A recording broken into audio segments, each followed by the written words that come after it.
Chapter 3, Independence. Section 1, Ongoing Colonial Wars. America begins to sense that it has a political destiny different from the mother countries. Certainly the American colonists knew that they were Englishmen, but they also knew that they were a very different kind of Englishmen than the ones back in the mother country. It's not that they were first and foremost Americans. They would have seen themselves first as Virginians or New Yorkers or Pennsylvanians, etc. But life collectively on the opposite side of the Atlantic from the mother country was beginning to have a unique effect on their social self-perceptions. The new Hanoverian kings of England. With the expiring of the Stuart dynasty in 1714, and the need of England to go all the way to Germany to fetch a new English king, which happened to be a distant cousin from the Hanoverian branch of the family, the sense of distance between America and England would begin to grow. George I, king from 1714 to 1727, and his son George II, 1727 to 1760, were truly German rather than English, and tended to isolate themselves in their own familiar world, that is, hunting and sporting, leaving politics to political advisors who understood English ways and the English language better than they. Also, they were as interested in European events involving the status of their German holdings in Hanover as they were about things English, including the affairs of colonial America. In short, they tended to look much more eastward towards continental Europe and all the dynastic quarrels going on there than westward across the Atlantic to what was going on in America. This kind of political neglect by the English kings in the period of 1714-1760 thus strengthened the sense of going it alone in the colonies. Those years gave American colonials a chance to develop even further a strong sense of independence and political self-sufficiency. Involvement in the dynastic politics of Europe. Dynastic wars among European monarchs were constant, involving ruling families and their people in one war after another in unbroken succession. These wars naturally included the dynastic holdings in colonial America, as well as Asia, and thus the American colonies would get involved in one way or another. However, the colonial perspective on these conflicts differed from the European perspective, being fought around local interests of the English, French, and Spanish, and usually drawing the Indians into the conflicts on one side or the other. A few of these wars stand out because they touch the colonies more deeply. Naturally, where possible, however, the colonists stayed out of the affairs that embroiled European politics. They were, of course, always well aware of the struggles going on back in Europe, but the distance from those events gave the colonists a distinct view or a take on them. The colonists were naturally more focused on things closer to home, such as the ongoing troubles with the Indians and the expansion of the Catholic French into the lands to the west of the Appalachian Mountains, where the Americans were beginning to look for their own expansion. Then there was also the potential threat from the Catholic Spanish to the south of the colonies. But in the end, the colonies could not avoid getting involved in the ongoing dynastic struggles between the monarchies of England, France, Spain, Portugal, Austria, and Prussia, and the Netherlands, which was not a monarchy, but rather something more like a republic, but which was caught up in the conflicts nonetheless. Mostly, these wars involved the English against the French, always, and the Spanish, frequently. And these European contests had a way of spilling over into the colonies. forcing the colonies to work together to defend themselves militarily. But this too would add to the growing sense of the colonists that they were not only Virginians or New Yorkers, but also Americans. Queen Anne's War, or in Europe, known as the War of Spanish Succession, 1701 to 1713. Footnote. Interestingly, these wars were usually known in the colonies by a name which differed from the one used by the Europeans. End of footnote. This war was fought in Europe over the possibility of a French Bourbon prince, Philip V, becoming King of Spain, the Habsburg dynasty in Spain finally having expired without an heir. Philip was the grandson of the French Bourbon king Louis XIV, and thus also in line to eventually become the King of France. The thought that these two large countries should come under the rule of one person was frightening to much of the rest of Europe, especially the English. A general coalition against the French and Spanish thus gathered, and war broke out in 1701. The final result, the Peace of Utrecht in 1713, was most importantly that Philip renounced his claim to the French throne and thus became only the King of Spain. In the colonies, the English forces made up of royal troops, colonial militia, and their Indian allies. The fighting along the frontiers, both in the north against the French and their Indian allies, and in the south against the Spanish and their Indian allies, was rather constant, bloody, and inconclusive. English and French forts, towns, and farming communities, plus Indian villages were attacked here and there, with first one side then the other gaining a brief advantage, or nobody gaining a victory from the effort.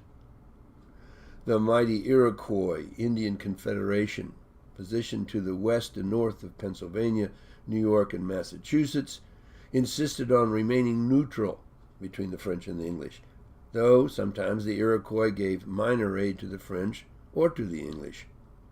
Mostly the French and the English avoided passing through Iroquois territory in order not to upset the neutrality of this strong Indian confederation. The Treaty of Utrecht.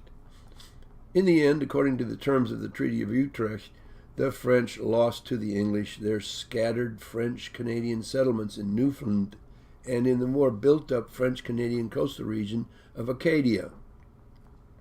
The effect for the Acadian French was the forced Anglicizing of both their Catholic religion and French culture, which would remain a constant sore point for the Acadians, and in the eyes of the English, leave the Acadians as questionable citizens within the British Empire. In the South, in addition to the raiding and destruction of coastal settlements of both the English and Spanish, including Spanish Catholic mission stations, the war turned out to be mostly a war of Indian against Indian, tribes being drawn into mutual conflict as allies of either the English or Spanish. The net result was the huge loss of Indian life in the South, in Spanish Florida, and in what would become southern Georgia. The Peace of Utrecht ultimately changed little in the southern political picture, but the Spanish were hit so hard in Florida that they were never able really to recover their positions there physically. Ultimately, continuing trouble with Spain in this region was what convinced the English king in 1732 to support Oglethorpe and his associates in their effort to found the English colony of Georgia. The War of Jenkins' Ear, 1739-1742. Footnote. English sea captain Robert Jenkins lost his ear in a struggle when the Spanish boarded his ship in 1731 to block the selling of slaves in the Spanish Americas. The displaying of his severed ear in Parliament eventually stirred the English to go to war against the Spanish. Actually, this smaller conflict helped to set the stage for the outbreak in 1744 of the larger War of Austrian Succession. End of footnote. This war was fought between England and Spain, largely over the English right to sell slaves and other goods for the limited period of 30 years in the Spanish colonies, as part of the terms of the earlier 1713 Treaty of Utrecht. By the late 1730s, both sides claimed that the other party was not properly respecting the asiento, which is an agreement or contract, and war broke out in 1739. The English played the war cautiously, not wanting English success against the Spanish to draw the French into the war on the side of the Spanish. The war itself proved nothing in America as well as in Europe.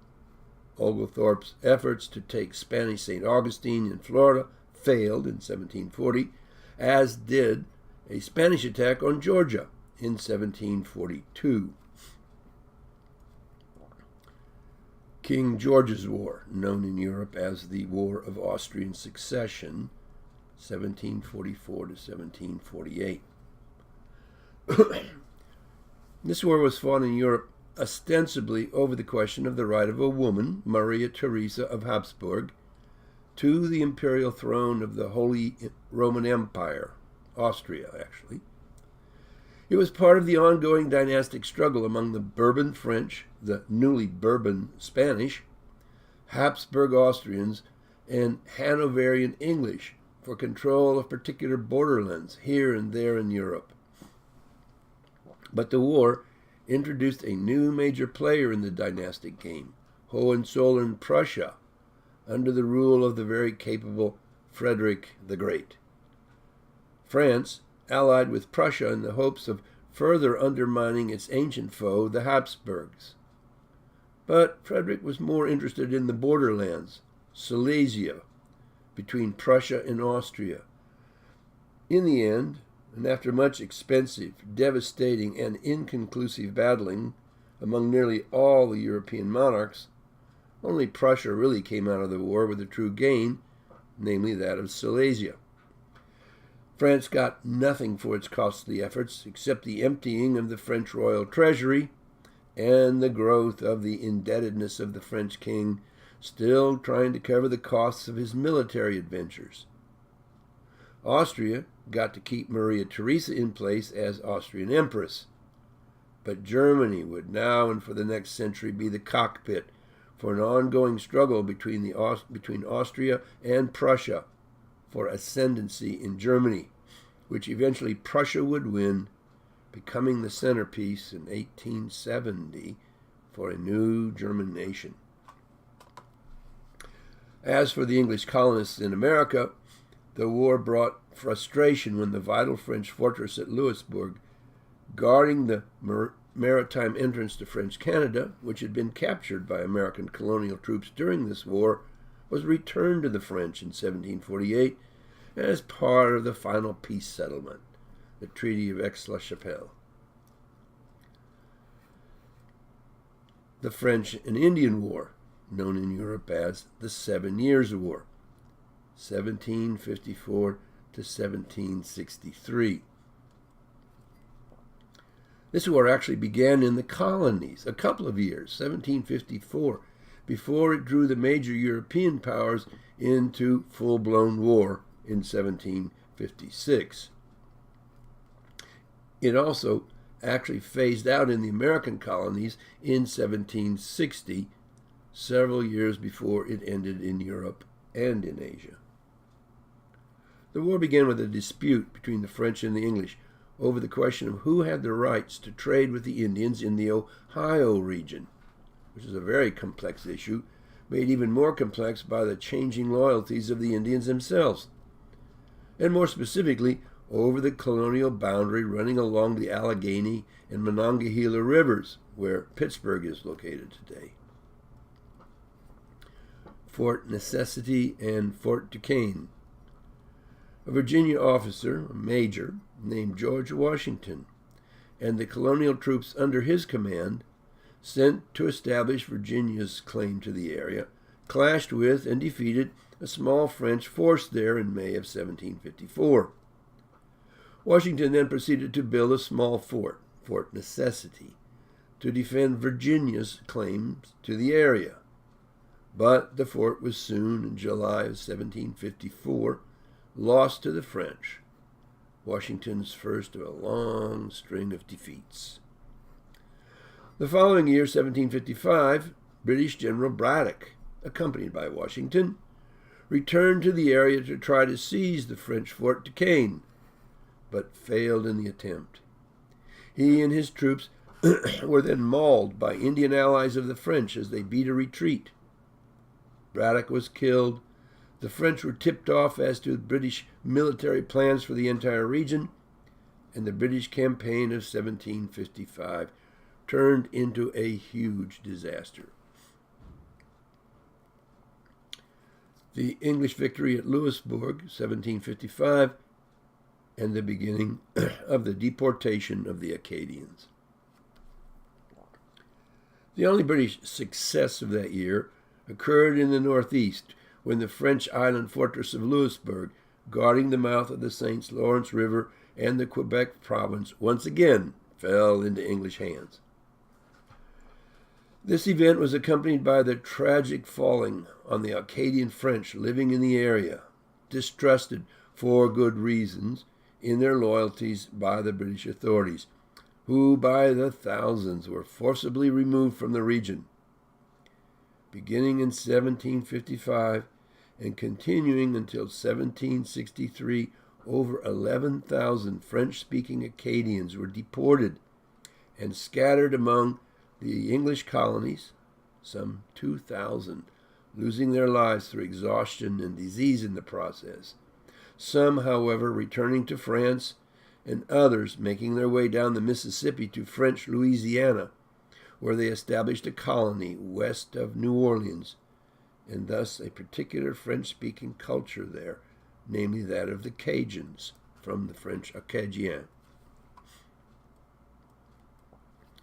The massacre of Fort William Henry, 1757.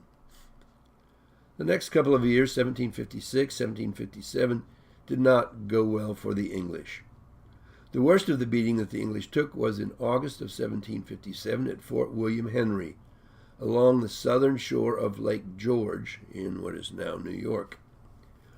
A small garrison of English soldiers protecting the fort and the surrounding English settlement was besieged by the French under Montcalm and an Indian force of over 2,000 who had gathered from all around the Ohio Territory, even from beyond the Mississippi.